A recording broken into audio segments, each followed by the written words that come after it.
तो चलिए शुरू करते హాయ్ हैं। ఫ్రెండ్స్. ఈరోజు అందరు మార్కెట్‌లో చేసిర్రా? మనం నిన్న అనుకున్న విధంగానే ఎలాంటి బ్రేకౌట్ రాలేదు. మళ్ళీ కన్సల్టేషన్‌లోనే ఉండే మార్కెట్ మొత్తం.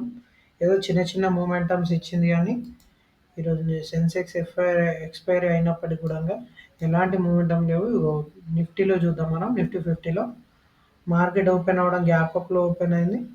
ఇది నియర్ బై ఓపెన్ అయింది. గ్యాప్ అప్ ఏం లేదు గానీ నియర్ బై ఓపెన్ అయింది. నియర్ బై ఓపెన్ అయిన తర్వాత అక్కడక్కడే మనం తీసుకున్న 25,035 దగ్గర, 24,914 దగ్గర మాత్రం ఈ మధ్యలోనే ట్రేడ్ అయింది తప్ప ఎలాంటి ఫర్దర్ బ్రేక్అవుట్స్ మాత్రం ఇయ్యలేదు.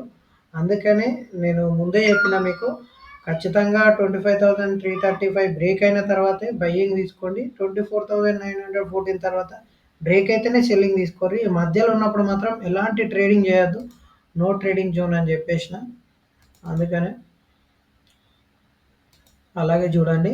సెన్సెక్స్ ఈరోజు ఎక్స్‌పైరీ అయినప్పటికి కూడా మంచి మొమెంటమ్స్ ఇస్తదని అందరం అనుకున్నాం గానీ, ఓపెన్ అవ్వడమే ఫుల్ గ్యాప్ డౌన్‌లో ఓపెన్ అయింది. కానీ 1 మినిట్‌లోనే మొత్తం క్యాండిల్ 1 మినిట్ క్యాండిలే. ఇది ఓన్లీ 1 మినిట్‌లోనే మొత్తం పైకొచ్చేసింది నియర్ బై. అలాగే మార్కెట్‌లో ఎలాంటి మొమెంటమ్స్ మార్నింగ్ ఒక 9:30 వరకే మార్కెట్ మొమెంటమ్ ఉండే. 9:30 తర్వాత మొత్తం కన్సైన్‌మెంట్ జోన్‌లోకెళ్ళిపోయింది. ఎలాంటి ఫర్దర్ బ్రేకౌట్స్ అయితే ఇందులో గూడంగా లేవు. 81,637 బ్రేక్ అయితేనే మనం ఏదైనా మొమెంటమ్ అంటే బయింగ్ గాని, సెల్లింగ్ గాని తీసుకుందాం అనుకున్నాం. బట్ ఆహ్,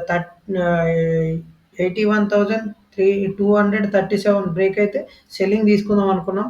మనకెలాంటి ఛాన్స్ అయితే మార్కెట్‌ల ఇవ్వలేదు. అందుకనే మార్కెట్‌లో పేషెన్స్ అనేది కంపల్సరీ. పేషెన్స్‌తోని ఉన్నంత వరకు మనకు మార్కెట్‌లో మనీ వస్తూనే ఉంటాయి. ఎప్పుడైతే మనం పేషెన్స్ కోల్పోతామో, అప్పుడు మార్కెట్‌లో ఖచ్చితంగా మనీ గూడా కోల్పోవాల్సొస్తది.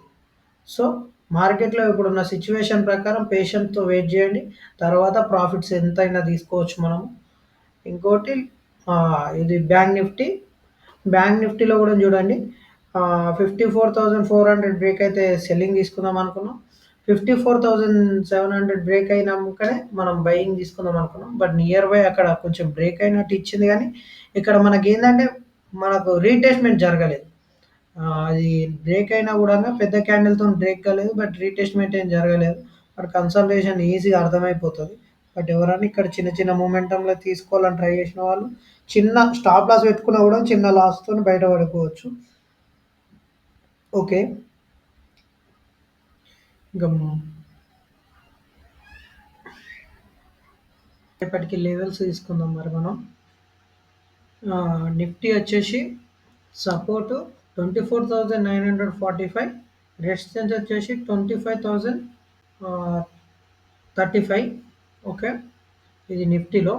సేమ్ ఈరోజు గూడంగా మనకు నిఫ్టీలో Don't 2 forget to సపోర్ట్స్ ఉన్నాయి. subscribe. 24,914 గూడా బ్రేక్ జేయాలి. అదే 24,914, 24,945 ఈ రెండిటి మధ్యలో ఉన్నా గూడా మనం ఎలాంటి ట్రేడింగ్ తీసుకోవద్దు. ఓకేనా. ఇవి డబల్ సపోర్ట్‌గా పనిచేస్తాయి మనకు. ఇంకా సెన్సెక్స్‌లో చూద్దాం. సెన్సెక్స్‌లో వచ్చేసి సపోర్ట్ 81,237, రెసిస్టెన్స్ 81,637. దీన్ని కూడా బ్రేక్ అయితే రెసిస్టెన్స్‌ని 82,207 ఇది ఉంది.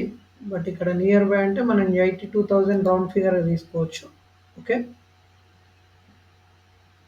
ఇక్కడ తీసుకుంది 82,000ని రౌండ్ ఫిగర్. ఓకేనా. అది కూడా మనకు రెసిస్టెన్స్‌గా పనిచేస్తది. బ్యాంక్ నిఫ్టీలో చూద్దాం. బ్యాంక్ నిఫ్టీలో సపోర్ట్ వచ్చేసి 54,400, రెసిస్టెన్స్ వచ్చేసి 54,749.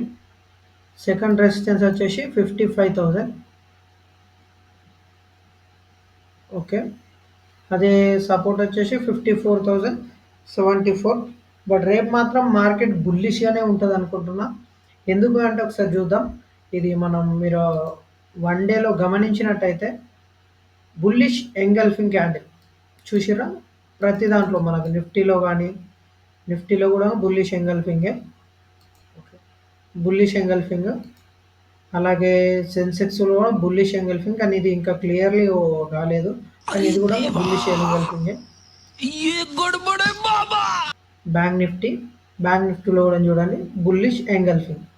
సో, మార్కెట్ బుల్లిష్ ఎంగల్ఫింగ్ ఉన్నప్పుడు ఖచ్చితంగా మార్కెట్ బయింగ్ రేంజ్‌లోనే ఉంది. బట్ ఫర్దర్‌గా రేపు బయింగ్ మొమెంటమ్‌కి ఎక్కువ ఛాన్సెస్ ఉన్నాయి. బట్ సెల్లింగ్ మొమెంటమ్ ఎక్కువ చూడకండి. బయింగ్ మొమెంటమ్ ఇవ్వొచ్చినా కూడా మిస్ చేసుకోకండి. ఓకేనా? जोर जोर से बोल के लोगों को स्कीमें बता दे।